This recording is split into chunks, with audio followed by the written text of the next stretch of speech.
जय श्री राधे कृष्णा। बहुत समय पहले की बात है। एक विख्यात ऋषि गुरुकुल में बालकों को शिक्षा प्रदान किया करते थे। उनके गुरुकुल में बड़े बड़े राजा महाराजाओं के पुत्रों से लेकर साधारण परिवार के लड़के भी पढ़ा करते थे। वर्षों से शिक्षा प्राप्त कर रहे शिष्यों की शिक्षा आज पूर्ण हो रही थी और सभी बड़े उत्साह के साथ अपने अपने घरों को लौटने की तैयारी कर रहे थे कि तभी ऋषिवर की तेज आवाज सभी के कानों में पड़ी। आप सभी मैदान में एकत्रित हो जाएं। आदेश सुनते ही शिष्यों ने ऐसा ही किया।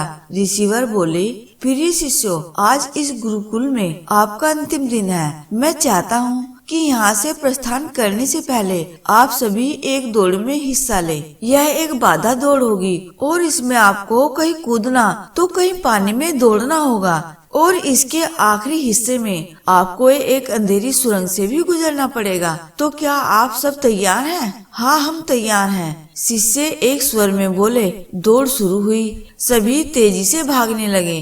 वे तमाम बाधाओं को पार करते हुए अंत में सुरंग के पास पहुँचे। वहाँ बहुत अंधेरा था और उसमें जगह जगह नुकीले पत्थर भी पड़े थे जिनके चुभने पर असहनीय पीड़ा का अनुभव होता था। सभी असमंजस में पड़ गए।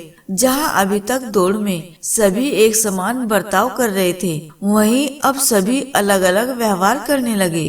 खैर, सभी ने जैसे तैसे दौड़ खत्म की और ऋषिवर के समक्ष एकत्रित हुए।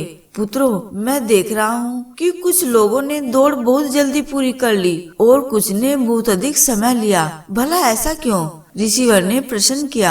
यह सुनकर एक शिष्य बोला, गुरुजी, हम सभी लगभग साथ साथ ही दौड़ रहे थे, पर सुरंग में पहुंचते ही स्थिति बदल गई। कोई दूसरे को धक्का देकर आगे निकलने में लगा हुआ था, तो कोई संभल कर आगे बढ़ रहा था और कुछ तो ऐसे भी थे जो पैरों में चुभ रहे पत्थरों को उठा कर अपनी जेब में रख रहे थे ताकि बाद में आने वाले लोगों को पीड़ा न सहनी पड़े। इसलिए सबने अलग अलग समय में दौड़ पूरी की। ठीक है, जिन लोगों ने पत्थर उठाए हैं वे आगे आए और मुझे वो पत्थर दिखाए। ऋषिवर ने आदेश दिया।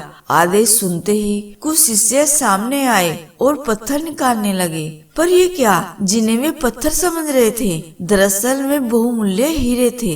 सभी आश्चर्य में पड़ गए और ऋषिवर की तरफ देखने लगे। मैं जानता हूँ आप लोग इन हीरों को देखकर आश्चर्य में पड़ गए हैं। ऋषिवर बोले, दरअसल इन्हें मैंने ही उस सुरंग में डाला था और यह दूसरों के विषय में सोचने वालों शिष्यों को मेरा इनाम है। पुत्रों, यह दौड़ जीवन की भागम भाग को दर्शाती है, जहाँ हर कोई कुछ न कुछ पाने के लिए भाग रहा है, पर अंत में वही सबसे समृद्ध होता है जो इस भागम भाग में भी दूसरों के बारे में सोचने और उनका भला करने से नहीं चूकता है। अतः यहाँ से जाते जाते इस बात को गांठ बांध लीजिए कि आप अपने जीवन में सफलता की जो इमारत खड़ी करे, उसमें परोपकार की ईंटें लगाना कभी न भूलें। अंततः वही आपकी सबसे अनमोल जमा पूंजी होगी। अगर आप इस प्रकार से धार्मिक कहानियाँ सुनना पसंद करते हैं तो आप हमारे चैनल को सब्सक्राइब करके बेल आइकन पर क्लिक कर दीजिएगा